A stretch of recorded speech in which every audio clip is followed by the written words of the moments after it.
Hey guys, welcome to SVM Livik. இன்னைக்கு நம்ம என்ன பார்க்க போறோம்னா பன்னீர் கிரேவி தான் செய்ய போறோம். எப்படி செய்யலாம் பார்க்கலாம் வாங்க.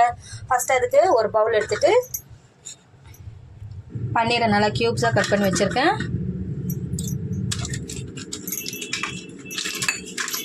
அப்புறம் ஆனியன் இது கொஞ்சம் பெருசு பெருசாக கட் பண்ணி வச்சிருக்கேன். அப்புறம் கேப்சிகமும் அதே மாதிரி பெருசு பெருசாக கட் பண்ணி எடுத்துக்கணும். மிளகாய் தூள் கொஞ்சம்,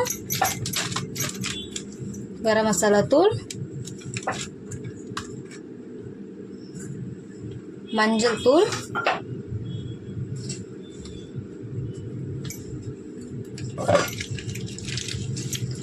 தயிர்,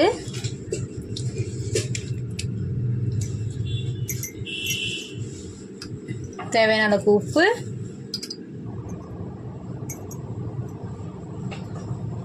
இதெல்லாம் போட்டு நல்லா மிக்ஸ் பண்ணி எடுத்து வச்சுக்கணும்.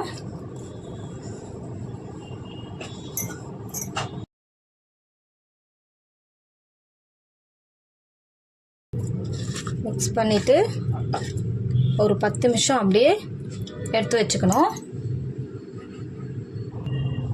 அப்புறம் அடுப்பு பற்ற வச்சுட்டு ஒரு பேனை வச்சுட்டு ஆயில் ஊற்றிக்கலாம். ஆயில் சூடாகட்டும். ஆயில் சூடாகிடுச்சு. ஸ்பைசஸ் வந்து நான் லைட்டாக தான் சேர்த்துருக்கேன்.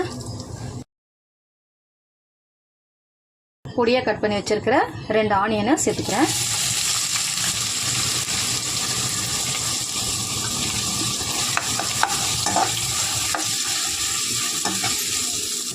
ஆனியன் வதங்கிடுச்சு. இப்போது இஞ்சி பூண்டு பேஸ்ட்டு 1 ஸ்பூன் சேர்த்துக்கலாம்.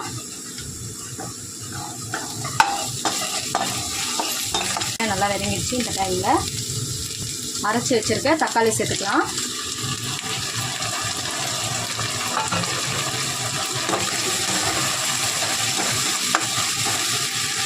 தக்காளியும் நல்லா வதங்கிடுச்சு. இந்த டைமில் எடுத்து வச்சுருக்க மசாலாலாம் சேர்த்துக்கலாம். என்னென்ன மசாலான்னு பார்த்தா மிளகாய்த்தூள், தனியாத்தூள், மஞ்சள் தூள், மிளகுத்தூள், கரம் மசாலா தூள், சீரகத்தூள், உப்பு தேவையான அளவுக்கு.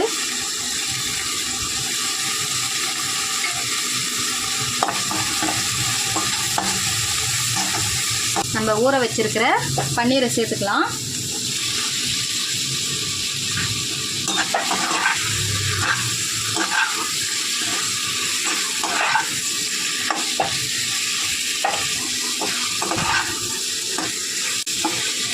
ஒரு 5 மினிட்ஸ் அப்படியே ஸ்லோவில் வச்சு கேப்சிகம் கொஞ்சம் குக் ஆகட்டும். கேப்சிகம் குக் ஆகிடுச்சு. இந்த டைமில் நான் கொஞ்சம் தண்ணி சேர்த்துக்கிறேன். தக்காளி அரைச்சி வச்சுருக்க தண்ணியை வாஷ் பண்ணி எடுத்துக்கிறேன்.